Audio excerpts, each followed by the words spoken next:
I didn't lie. In case you haven't seen my 2 previous videos, don't worry about that. Actually, do, because in my previous video, I managed to obtain Fade-Down Cloak without Drifters Cloak. But I want to see how much farther I could take this. By the way, the description for my Fade-Down Cloak mentions flexible spines despite never even completing the flexible spines quest. Anyways, after some off-camera mining, I have worked on fulfilling all the requirements to get to Act 3.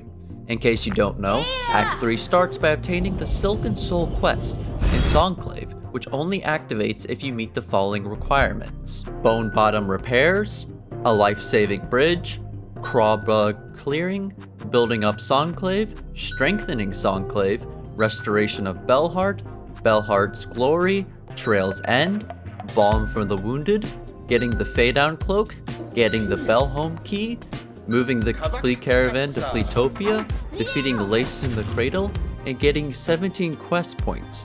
Doesn't seem too bad. Wait, I forgot one. Flexible Spines. Oh, that's the quest you fulfill in order to obtain Drifters Cloak. In the slightest chance the wiki was wrong, I completed every requirement without that one and still could not progress to Act 3. At this point, it was clear Act 3 without Drifters Cloak was impossible, so I gave in and completed the quest to see if anything weird happened.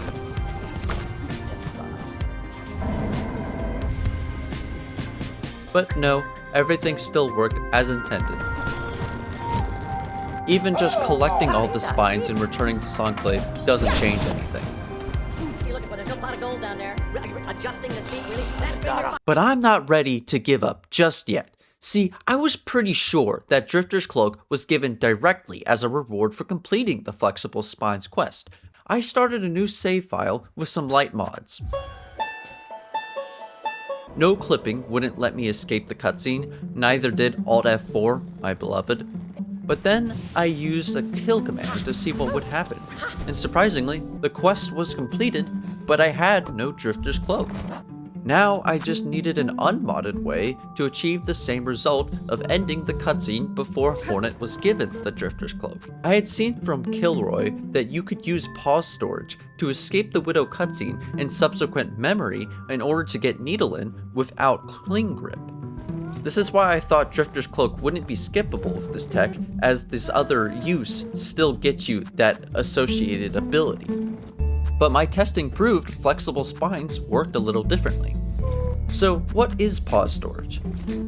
Basically, by spamming the menu button and the close menu button, you can glitch the game to keep the menu on screen while giving Hornet control, allowing you to save and quit whenever you want. I can then talk to the seamstress, and by pressing any button other than select or cancel, such as dash, I can progress the dialogue without removing the menu. Except, now I have to select a menu option from the seamstress, and you can't pause during her dialogue, so this was as far into the cutscene as I could make it with this tech.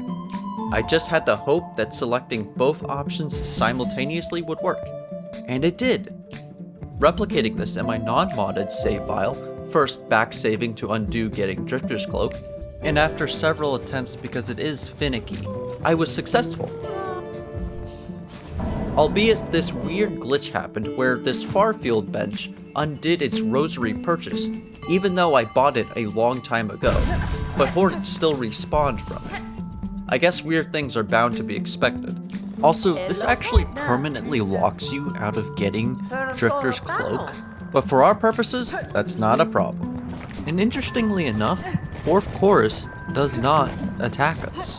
From my debug testing, 4th Chorus only spawns in whenever you have the Drifter's Cloak, not whether or not you complete the Flexible Spines quest.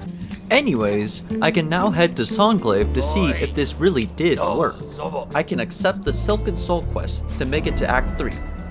Unfortunately, this pause storage is a pretty significant glitch that is most likely to be patched one day, so this no drifters run is no longer without major glitches. But hey, we can let this one slide. I say this because even though vault pogos are unintended, they still feel mechanically intuitive, hence why I would consider them minor glitches as opposed to major ones.